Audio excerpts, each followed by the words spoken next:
This is the first edition of the Khoodeelaar campaign. The exclusive diagnosis of Fleet Street, that is the British newspapers. Now, the Times, and we shall assume knowledge on the part of whoever is viewing this, of some of the exclusive tags that we attach to these papers. Like, for example, the Times, the full description we use about it is the dirty digger Rupert Murdoch owned the Times newspaper. So we just call it Times on the assumption that that detailed description is understood and accepted and assumed to be part of our references to the Times. Now, the Times today, the front page main lead is police vow to find the lockdown refuseniks. And yet, the truth is partially reported by the Daily Star, which is saying that Boris Johnson has broken the rules. And it says the government advice is crystal clear. Don't travel outside your local area. So why is Boris Johnson out on his bike 7 miles from Downing Street? That's the correct statement and question. And it has got a view of the length of the list of Boris Johnson's flouting of the rules in a comical way, in a parodic way, is the part 125. And the main content of the copy on the front page under the honk honk reads, the Prime Minister went for a 7-mile bike ride after telling the rest of the country to stay local and save lives. What a clown. Now that is absolutely factual. What a clown. And the Daily Mirror, which is owned by the same stable that the Daily Star belongs to, reads, just get a grip. Virus rules confusion. Now, the Daily Mirror, as we have said, is too timid and too stupid. It is not confusion. It's lying and criminal lying. And underneath the just to get a grip, it reads, government threatens harder lockdown if people don't follow rules. But Johnson goes for bike ride across London. Number 10 Downing Street insists it won't specify what local exercise means, and they still cannot tell us if you are allowed to take away tea on your walk. Now, that is not true. They still can't tell. That is not true. What the truth is that the number 10 Downing Street, which is the official kind of residence of the incumbent in the post of Prime Minister, which currently is Boris Johnson, it's that they don't want to tell. Not that they still can't tell, but they don't want to and they don't tell. A very significant difference between the two statements or phrases.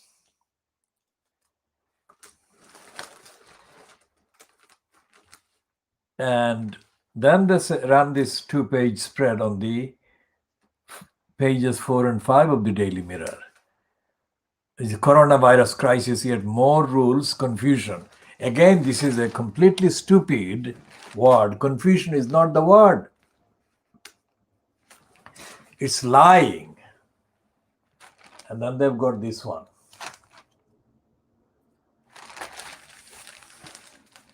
It's not confusion at all. And the Daily Mirror of today, Tuesday, the 12th of January 2021, is one of the papers that is hiding, that is covering up the other lies, the main lies. The main lies include the fact that the papers are not running the statistics about the areas where the virus is spreading, the higher or lower, whatever the number, whatever the statistics, they are not publishing the details and the data. Nor is the government website, nor is any of the local kind of websites or the NHS.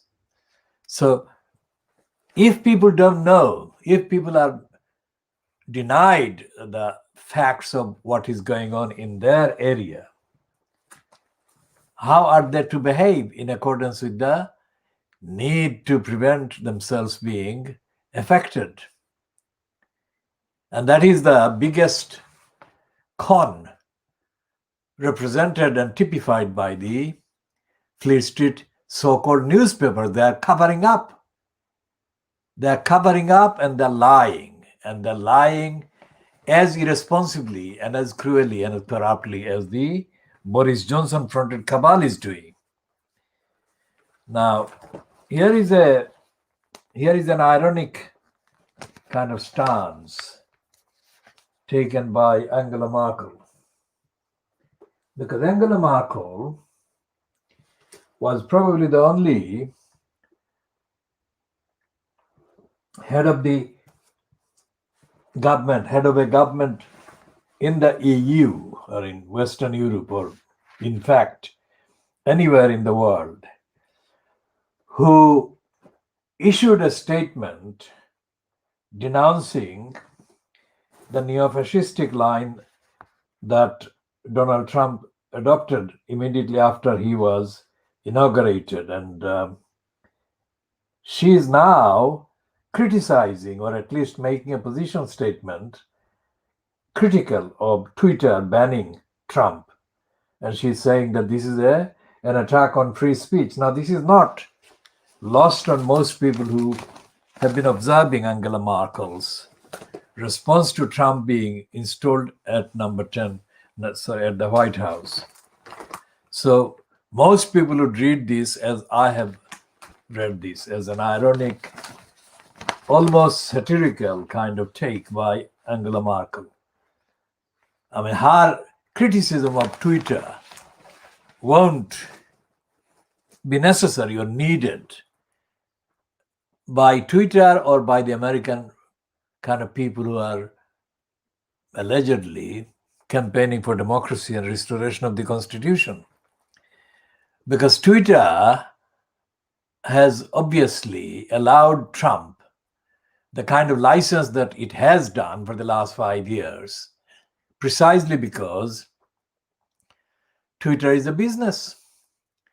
And the fact that the incumbent in the post of the USA president has daily used Twitter more than once has had its commercial value in terms of keeping the platform in the news itself. So therefore, that has been a unique advertisement and promotion for the Twitter platform for the 5 years that Trump has been using it.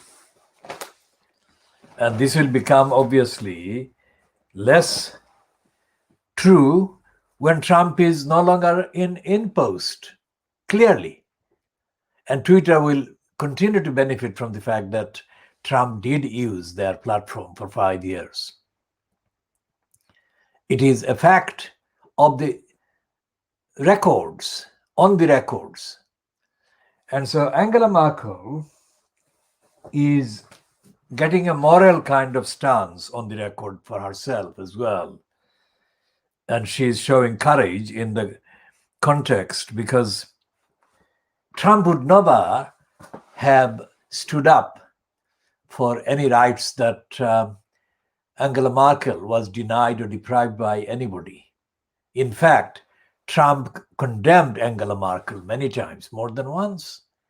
And Trump's condemnation of Angela Merkel was not unconnected. In fact, it was centrally, strategically aimed to undermine the European Union, of which Angela Merkel was a prominent and still remains a prominent, in fact, the most prominent head of government member.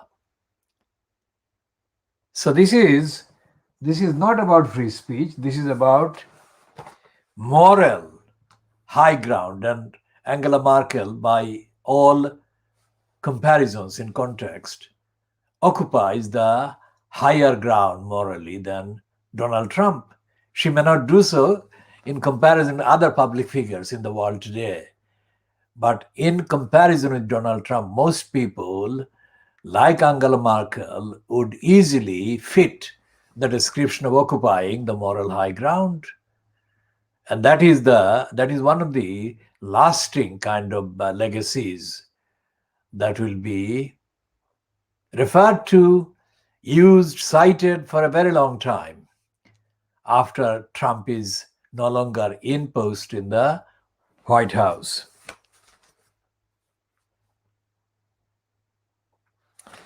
And the Financial Times says on the second lead on the front page, the Northern Ireland shoppers face empty shelves as Brexit snags supply chains. Now, this is the exact opposite of taking back control that Boris Johnson and Michael Gove and Nigel, the nasty racist Farage, boasted would be the case after Brexit was implemented. And it's obvious that most people who oppose Brexit and the lunacies contained in the Brexit agenda warned about this. And the reason why people oppose Brexit is because of eventualities and outcomes and consequences like this one. Northern Ireland shoppers face empty shelves as Brexit snags supply chains. Now, this is not going to be confined to Northern Ireland. This is going to be spreading like the virus. It's like a Brexit virus across the rest of the UK.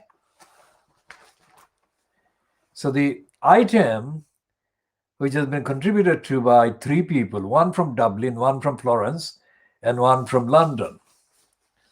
And there, the Dublin one is Arthur Beasley, and Florence is Patricia Nielsen, and the one in London is George Parker. And their first paragraph, combined first paragraph, is supermarkets in Northern Ireland are struggling to fill their shelves because of the post-Brexit trading arrangements, with hundreds of products caught up in supply chain delays. Now, these delays will get even longer. The delays will get longer, as well as the costs getting higher. And the ordinary customers suffering losses manifold on all fronts. So the poverty level of the ordinary people will get higher, and the denial and deprivation of basic access to amenities and facilities and consumer items will get more difficult and harder. That is directly connected with Brexit.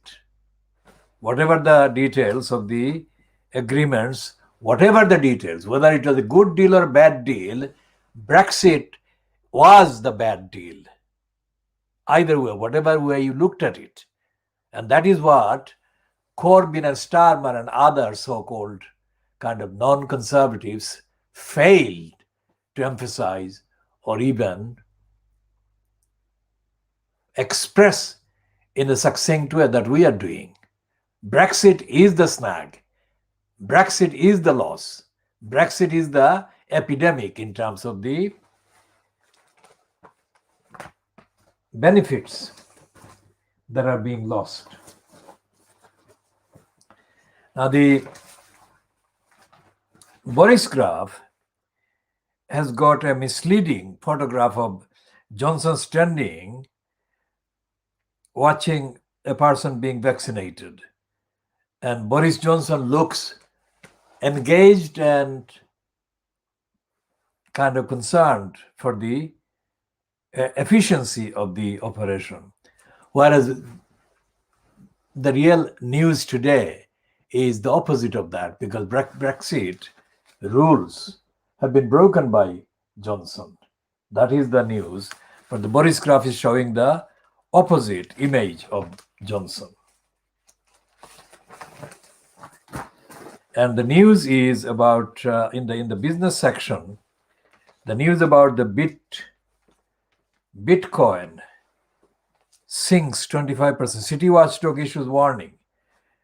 The Bitcoin prices crashed 25% after hitting an all-time high, as the City Watchdog warned punters betting on the cryptocurrency that they risked losing all their money.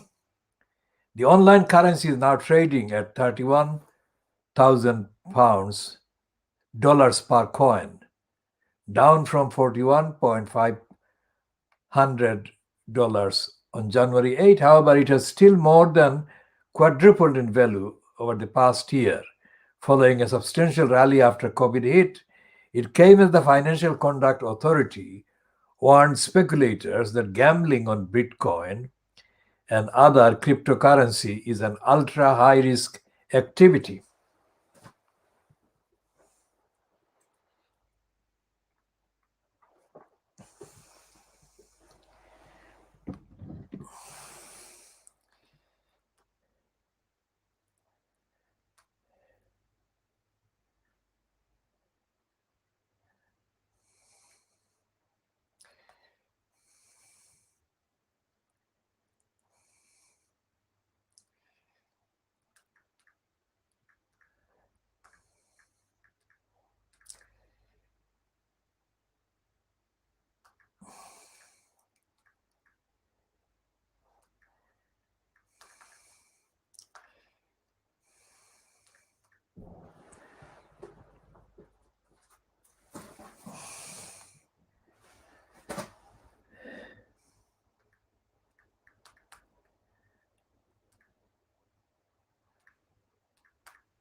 And the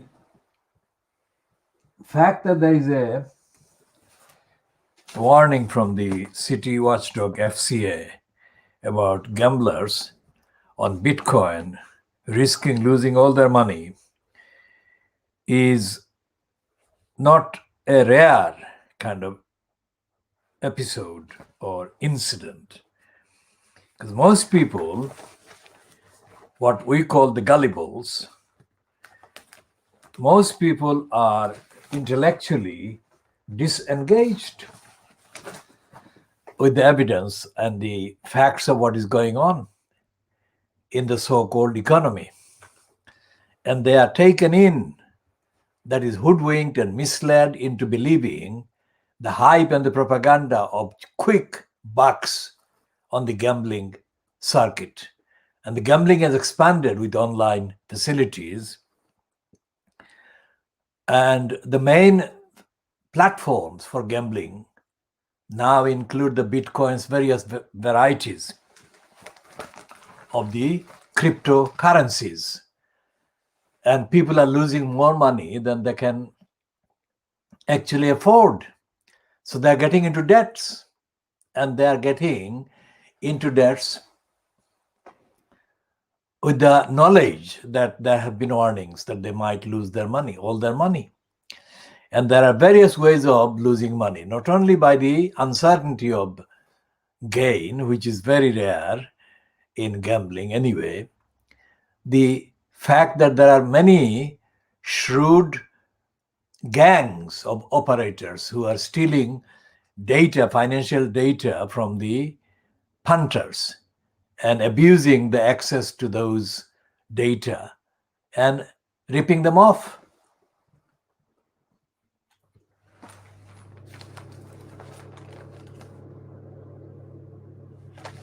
And the so-called finance minister, Rishi Sunak, his statement from the Sunday paper, Sunday Boris Graph, is being repeated in the Boris Graph today, which says that the UK economy will get worse before it gets better. Now, that is one of the most abused and misused phrases about a crisis, about a scandal, about a dysfunctioning situation in government and the economy.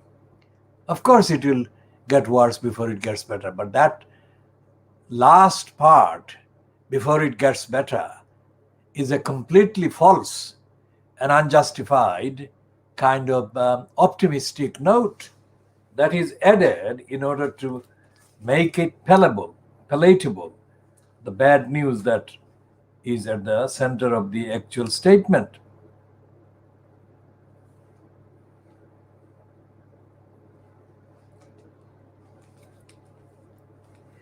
And there is an item at the bottom of the business section of the Boris Graph, which admits that the self-employed people will suffer mortgage losses.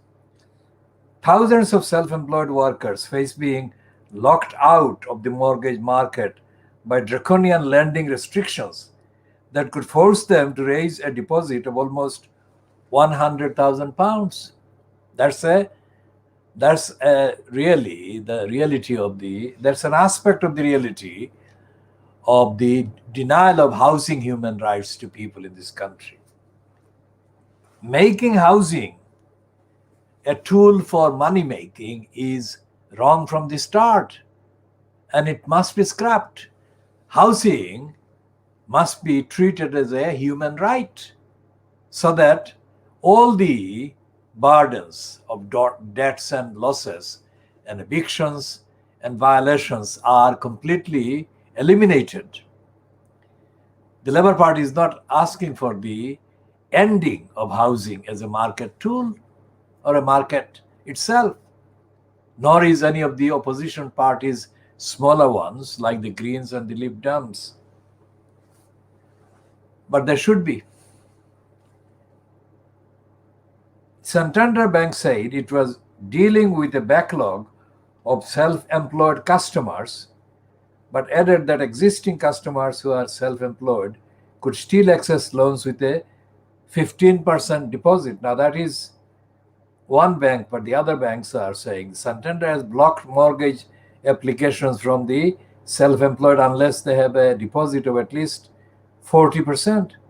With the average house price standing at 245,000, this means 98,000 pounds deposit.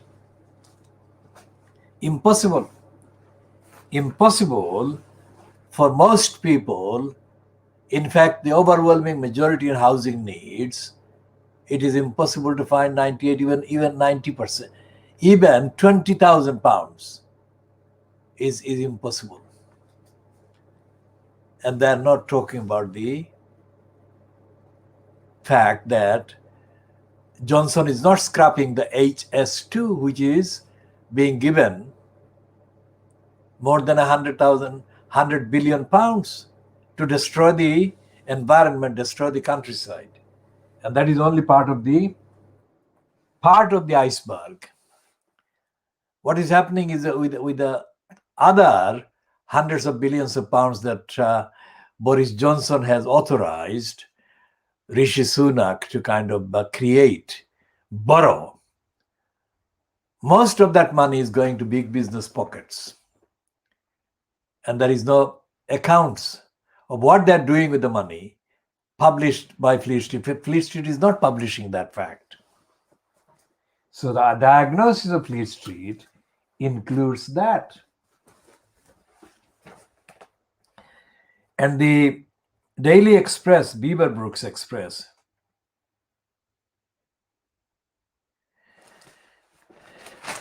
is continuing with the lying headline showing up the image of Boris Johnson and the Tories. And not only on the front page, but in the inside pages, every single item is a positive one, showing up and showing Johnson and his cabal in the best possible light when the daily toll of people dying of coronavirus is increasing. It is nearly 10,000 now, according to their own admission.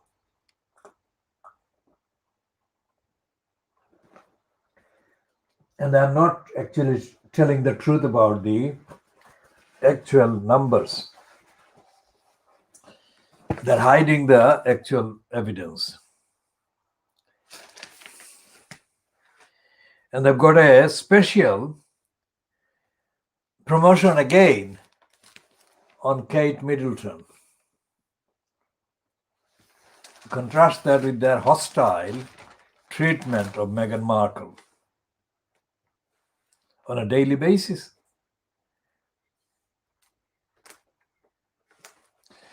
And the chief scientific advisor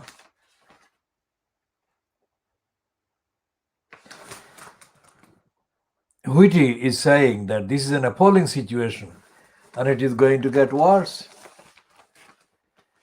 So against that kind of warning, even in the Express, Boris Johnson flouting the rules by going 7 miles away from number 10 Downing Street on a bike ride is ignored by the Daily Express. It's in denial.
And there is an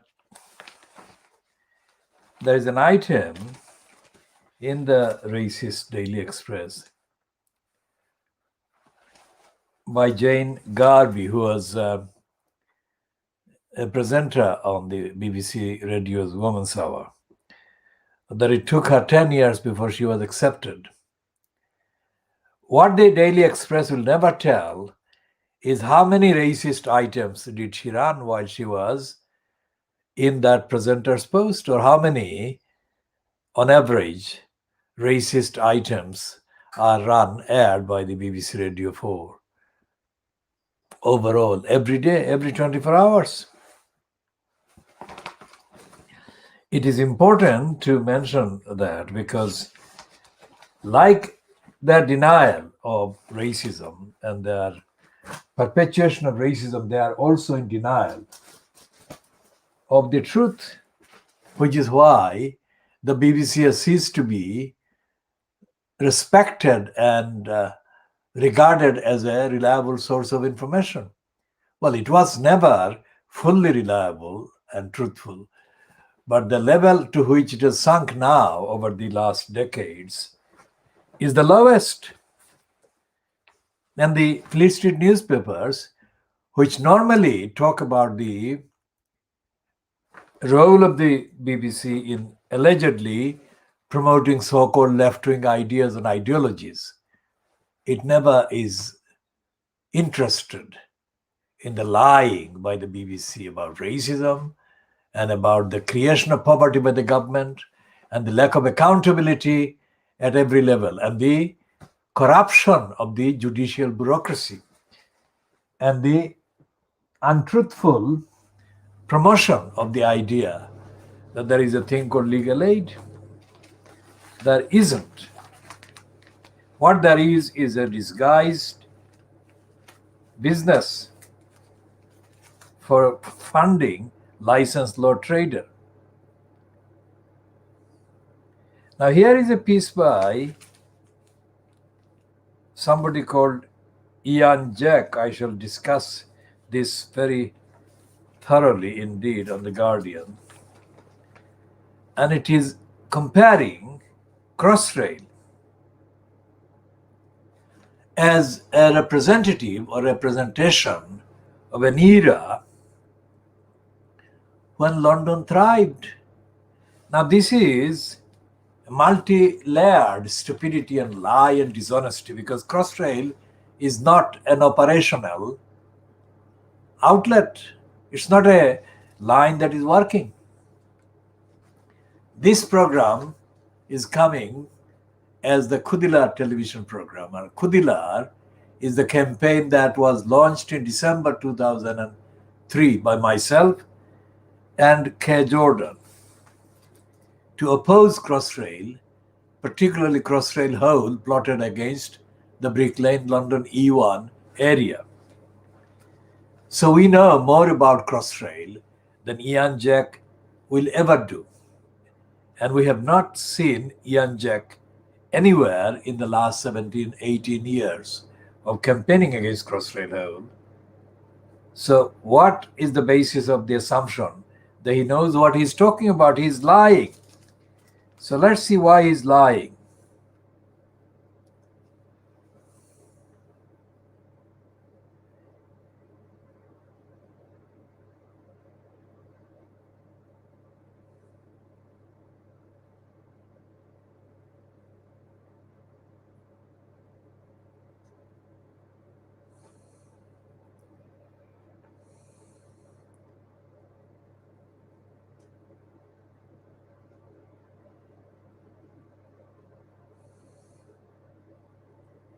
Now this idiot is not talking about the reality of the transport disaster. The transport disaster that is actually allowed by the Crossrail backing mayor of London at the expense of London, is about the existing network of underground lines and comparatively smaller numbers of overground railway links that are in need of and have been in need of serious repair and serious kind of refurbishment. Instead of doing that, the morons promoting Crossrail at the behest of the big business contractors that wanted the big chunks of the billions of pounds, part of the contract, not part of the service or the provision for an efficient transport network in London, but they wanted to grab hold of the billions of pounds available or made available under the pretext of the Crossrail line. Now, Crossrail line as of today, 12th of January 2021, is not yet started working. So the Guardian's stupid headline to the Ian Jack piece, Crossrail, a memorial to an era when London thrived. London never thrived. London has not thrived for most people in most of the boroughs in London. That's a fact. And the reason why it hasn't thrived is very connected with the same ideology and the outlook of the elected post holders at the expense of London, so-called post of mayor of London and the local councils and the local MPs. London is home to a population. A very large number of people are very poor in London. That is not a statement that can sit with the idea of London thriving. Thriving on what? This idiot, Ian Jack, is one of the Fleet Street names that are career liars, and they perpetrate covering up the truth. Most of the Guardian's coverage during the so-called passage or the process of the Crossrail bill through the Houses of Commons and House of Parliament, House of Peers. Most of the Guardian's coverage on the Crossrail was done by somebody else, not by Ian Jack. And the Evening Standard, so-called Evening No Standard, and the reason why it has no standards is connected with the fact that it promoted Crossrail and suppressed the truth. And the BBC and the ITV London outlets. And of course the Times and the Telegraph and the Torygraph. All of those blindly and intentionally dishonestly promoted in an hyper-active and hyper kind of tones and contents the so-called case for Crossrail. Now, we have been saying this for 17, 18 years now, so it's not going to be the first time, but as an update and as a rejoinder, as a rejection of the Ian Jack piece by the Guardian today, let me say this. Crossrail will become operational eventually, 1 year or 2 years from now. But when it does, it will not serve. It will not serve as the bringer of the benefits that the promoters of the Crossrail project have been claiming it would do for years.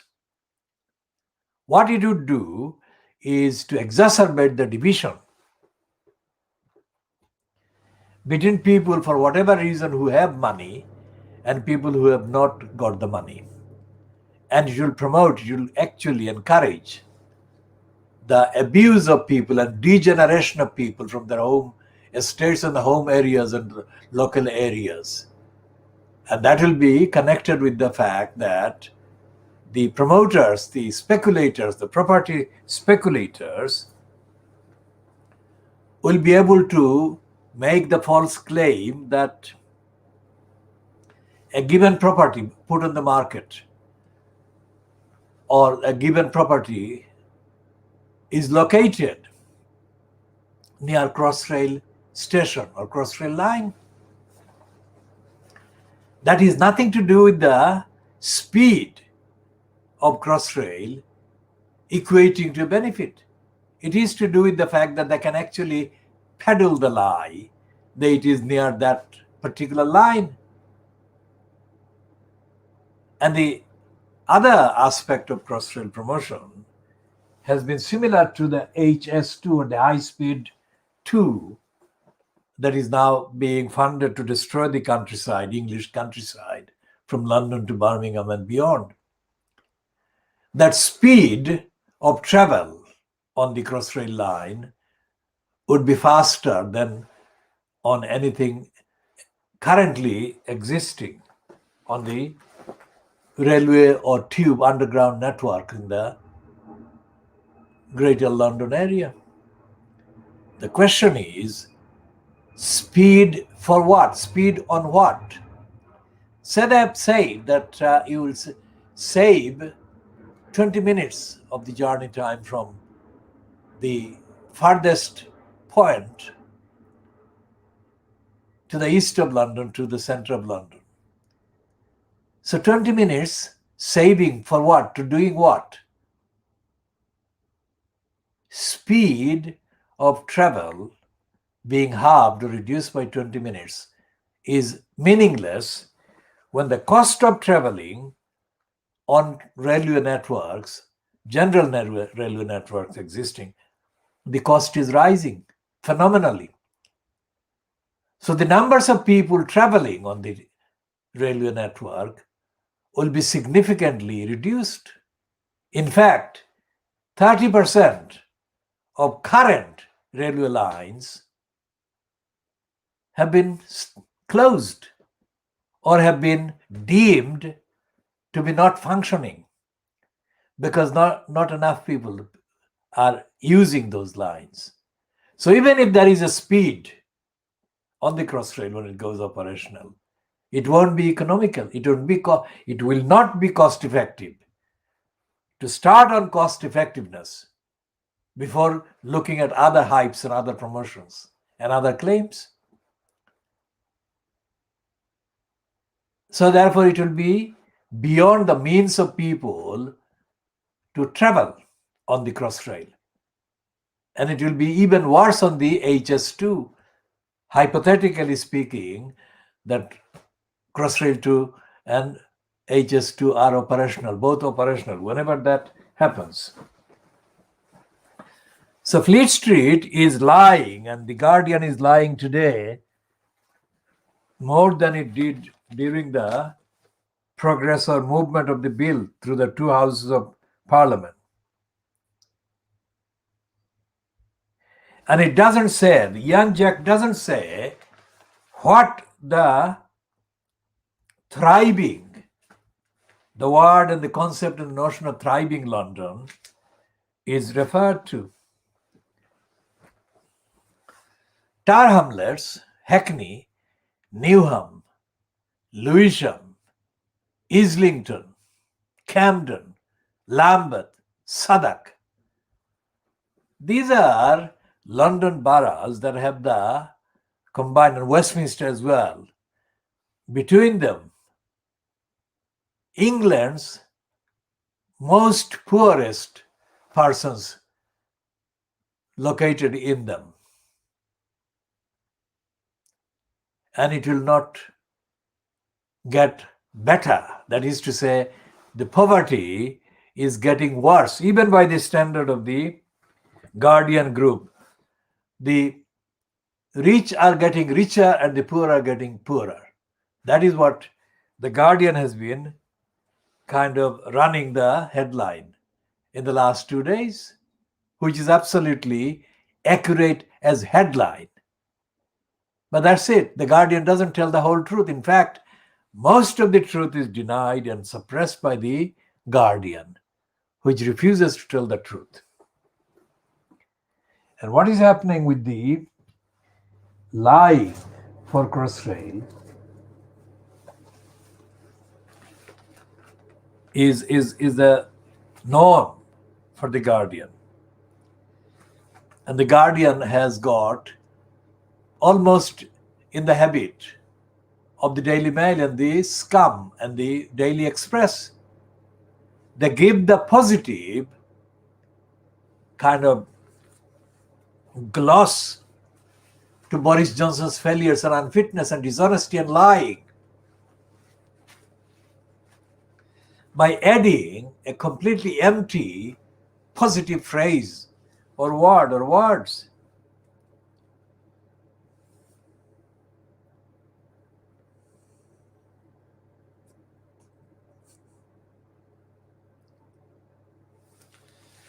And the Daily Mail is rarely, for the Daily Mail, admitting that Boris Johnson is failing, but they're not calling him as the failure. It says the scientists are urging, number 10, it doesn't say Johnson, to bring in social distancing measures that are tougher than what exists now. And they're putting that as a question mark. It is not the truth which should be. Has Boris brought us to this crisis, to this level of the crisis? That is what the Daily Mail should have done if it were telling the truth. But the Daily Mail is not telling the truth. It's not in the business of telling the truth about Boris Johnson's failures. It's in the business of lying for Johnson. And they are doing a freelance, kind of free-range thing about when everyone will be given the vaccine. Some are saying by April, others, like the Daily Mail now, saying by May. So even the lying, which has been strategically kind of planted in the papers and in the right-wing papers, which is what most of Fleet Street is, even the planted lies are contradictory.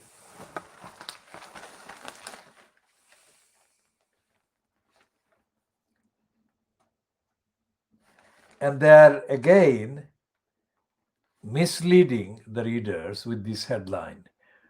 Boris Johnson pedals into a storm over lockdown bike ride. Instead of saying Boris Johnson flouts the rules, they're putting the blame at the bike ride, which is exactly what the Guardian is dishonestly doing. They're saying that Boris Johnson is riding the storm. He's not. Boris Johnson is flouting the rules.